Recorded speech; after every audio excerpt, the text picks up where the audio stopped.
Matapos ang ginawang pagyayabang lang ng dalawang Venezuelan F-16 fighter jets sa harap mismo ng USS Jason Dunham Guided Missile Destroyer noong Huwebes sa international waters, ay agad itong kinondena ng Pentagon at sinabing isa itong provocative move. Subalit matapos naman ang insidenteng iyon ay hindi na nga nagpatumpik-tumpik pa si Trump at agad namang nagpadala ng 10 F-35 stealth fighter jets sa Puerto Rico para mas lalo pang palakasin ang kanilang military presence sa Caribbean.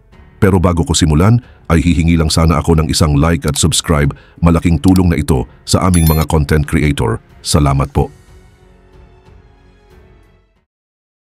Ayon sa mga opisyal na may alam sa sitwasyon, 10 F-35 fighter jets ang ide-deploy sa Puerto Rico, kung saan lalahok sila sa nagpapatuloy na operasyon ng Estados Unidos laban sa mga drug cartels na tinaguri ang narco-terrorist organizations. Ang deployment na ito, na matatapos sa pagtatapos ng susunod na linggo, ay dagdag pa sa malaki ng puwersa ng Amerika sa rehiyon. Kasunod ito ng sunod-sunod na banggaan ng Washington at Caracas. Mas maaga ngayong linggo, isang US strike sa isang vessel na konektado sa Venezuela ang pumatay ng 11 katao. Ayon kay Trump, pinapatakbo ang barko ng mga miyembro ng Tren de Aragua Gang na tinaguri ang terrorist group ng kanyang administrasyon mas maaga ngayong taon.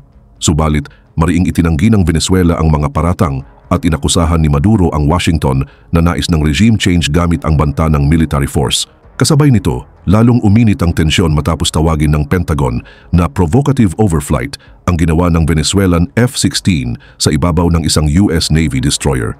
Ilang American warships na ngayon ang nagpapatrol sa dagat kasama ng Marines na nagsasagawa ng amphibious training sa Puerto Rico. Depensa ni US Defense Secretary Pete Hegseth, ang narcotic smuggling ay isang national security threat. Pero sa Washington, nagsisimula nang lumabas ang human rights concerns. Kinuwestiyon na kasi ng representative ng Minnesota na si Ilhan Omar ang pag-escalate at sinabi niyang hindi pinahintulutan ng Congress ang military action laban sa Venezuela o sa Tren de Aragua. Sa kanyang pahayag, tinawag niya ang approach ng administrasyon na labag sa batas at nagbabala na hindi pwedeng lampasan ng executive branch ang Congress pagdating sa usapin ng gera at kapayapaan. Ipinapakita ng pinakahuling deployment ang determinasyon ng administrasyon na palawakin ang counter-narcotics missions kasabay ng panganib ng mas malalim na pagkakasangkot sa Venezuela. Habang ipinapakita ng mga opisyal na ang mga hakbang na ito ay bahagi ng mas malawak na kampanya laban sa drug trafficking, malinaw na ang presensya ng advanced US fighter jets na sobrang lapit sa Venezuelan airspace ay lalong nagpapatindi ng tensyon sa hemisphere.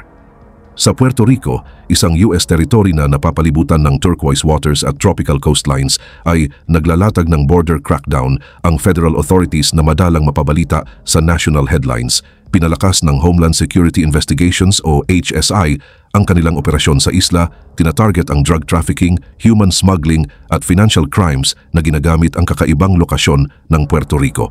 Ayon kay Rebecca Gonzalez Ramos, ang special agent in charge ng HSI para sa Puerto Rico at the Virgin Islands, ang dagdag na pondo ay nagbigay daan para mas madagdagan ng staff at resources ng kanilang ahensya. Binigyang diin niya na mas tumibay ang enforcement sa ilalim ng Trump administration at bumaba ang vacancy rates sa kanyang opisina dahil sa mga bagong recruitment efforts. Sabi ni Gonzalez Ramos, nakatanggap kami ng bagong suporta ng maaprubahan ng Big Beautiful Bill at inaasahan naming madagdagan pa ang resources para mas matutukan lahat.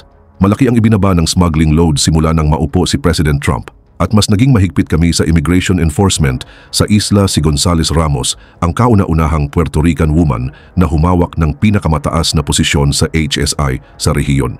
Ipinaliwanag niya na kapag nakalusot ang mga migrants o droga sa Puerto Rico, madali na itong makarating sa US mainland. Dagdag pa niya, ang mas mahigpit na restrictions sa America-Mexico border ay nagtulak sa trafficking routes na dumaan sa Caribbean.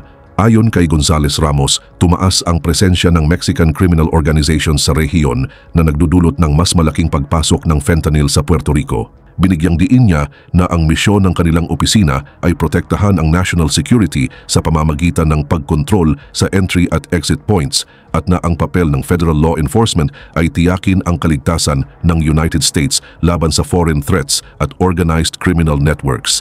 Nag-utos ang United States ng deployment ng 10 F-35 fighter jets sa Puerto Rico para suportahan ang mas pinaigting na operasyon laban sa drug cartels sa Southern Caribbean.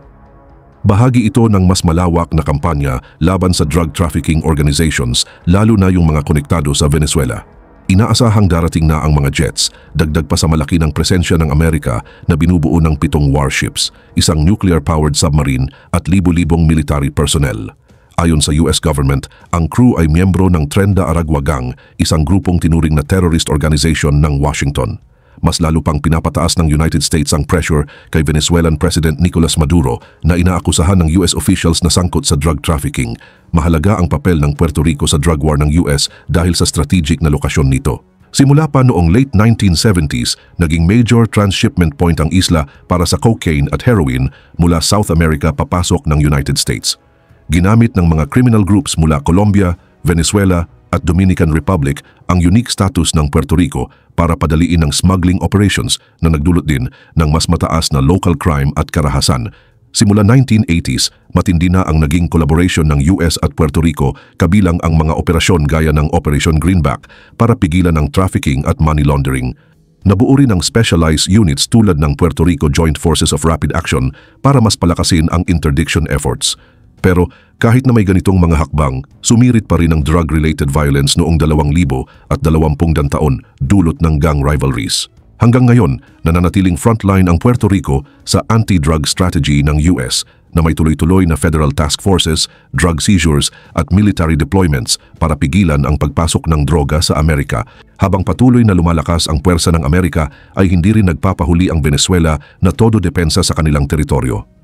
Kung tutuusin, matagal nang umiinit ang tensyon sa pagitan ng Washington at Caracas mula sa mga drug cartels hanggang sa mga military exercises at ngayon, mismong advanced fighter jets na ang pinapadala. Pero ang pinakamalaking tanong, hanggang saan hahantong ang lahat ng ito? Counter-narcotics operation lang ba ito o simula na ng mas malawak na digmaan sa Latin America? Anong tingin mo?